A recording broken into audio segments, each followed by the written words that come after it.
गरमागरम फणसाची ही सुकी भाजी इतकी टेस्टी लागते ना की पुन्हा पुन्हा खावीशी वाटते. आणि खास गोष्ट म्हणजे ही भाजी मी जास्त झणझणीत पण केलेली नाही आहे. एकदम घरगुती आणि साध्या पद्धतीची चव. आज मी तुम्हाला दाखवणार आहे गावाकडच्या स्टाईलमध्ये फणसाची सुकी भाजी. शेवटपर्यंत व्हिडिओ बघा, कारण शेवटी मी अशी एक टिप सांगणार आहे ज्यामुळे भाजी अजूनच टेस्टी लागते.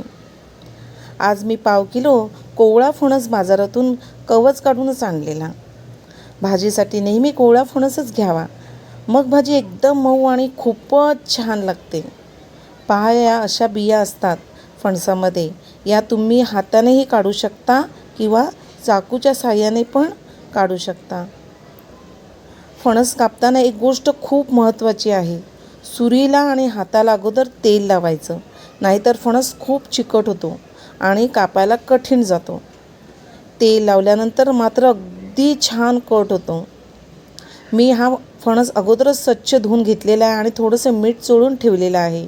आता कुकरमध्ये थोडंसं पाणी घालायचं आणि स्टँड ठेवायचं आणि हे पातेले वर ठेवायचं.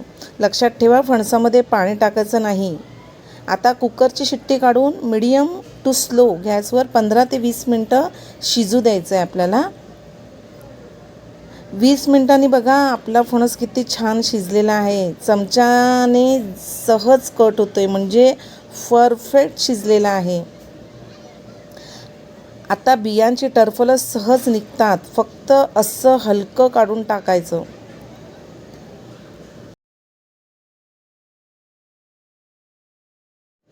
ही भाजी कढईमध्ये केली तर खूप भारी लागते आणि काळ्या मडण्यात केली तर टेस्ट अजूनच वाढते. आता कढईमध्ये तेल टाकायचं. या भाजीला थोडंसं जास्तच तेल लागतं. तेल गरम झालं की 1 चमचा मोहरी टाकायची. मोहरी छान तडतडली की 7-8 लसणाच्या पाकळ्या आपल्याला टेचून टाकायच्या आहे. लसूण इतका ब्राऊन झाला की एक बारीक कट केलेला कांदा टाकायचा आहे. तिखट कमी आवडत असेल तर मिरची कमी टाका, पण मी याच्यामध्ये मिरचीचा वापर केलेला नाही आहे. कांदा छान मऊ झाला की कढीपत्ता टाकायचा आहे. आता 1 चमचा घरचा मालवणी मसाला टाकायचा आहे. त्यासोबत 1/2 चमचा हळद, 1/2 चमचा हिंग, अर्धा चमचा गरम मसाला, अर्धा चमचा धणे पावडर असे सगळं छान परतून घ्यायचं. या मसाल्याचा जो सुगंध येतो ना, एकदम भूक लागते. आता त्यामध्ये आपला शिजलेला फणस आणि बिया टाकायच्या आणि मसाल्यासोबत छान मिक्स करायचं.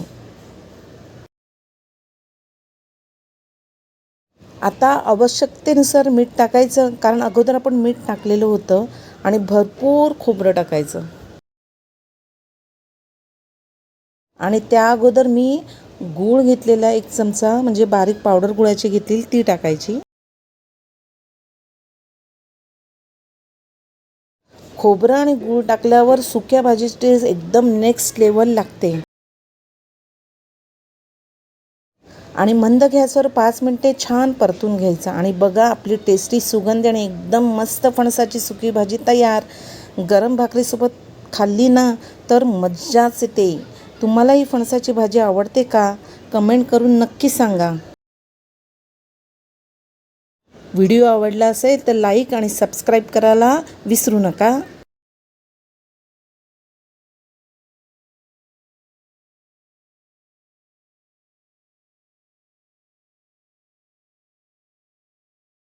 पुन्हा एकदा सांगते, वेगवेगळ्या व्लॉग्स सोबत रेसिपीज पाहण्यासाठी आपल्या चॅनलला सबस्क्राईब करून ठेवा.